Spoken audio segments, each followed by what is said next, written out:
In a divine narration found in Sahih Muslim, number 6548, the Holy Prophet Muhammad, peace and blessings be upon him, declared that Allah, the Exalted, will shade the two people who loved each other for the sake of Allah, the Exalted, on Judgment Day.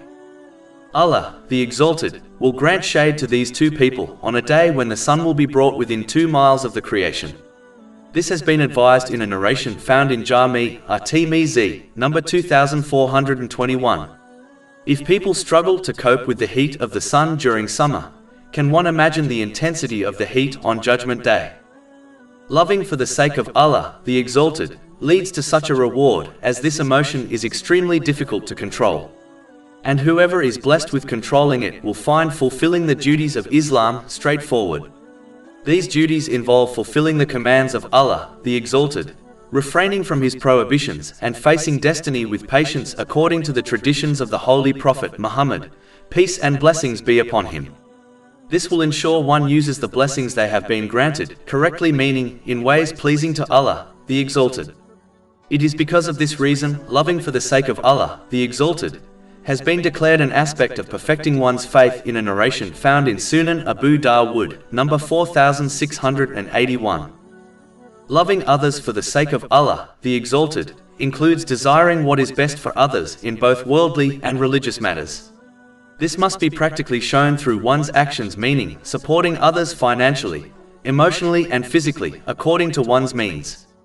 Counting the favors one does for others not only cancels the reward, but also proves their insincerity, as they only love gaining praise and other forms of compensation from people.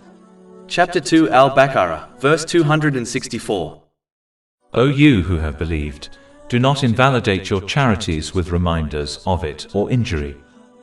Any type of negative feeling towards others over worldly reasons, such as envy, contradicts loving others for the sake of Allah, the Exalted, and must be avoided.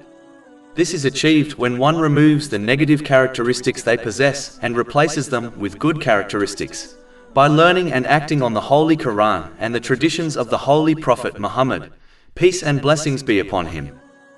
To conclude, this noble quality includes loving for others what one loves for themselves through actions, not just words. This is in fact an aspect of being a true believer, according to a narration found in Jami' at-Tirmidhi, number 2515. This is best achieved when one treats others in a way they desire people to treat them.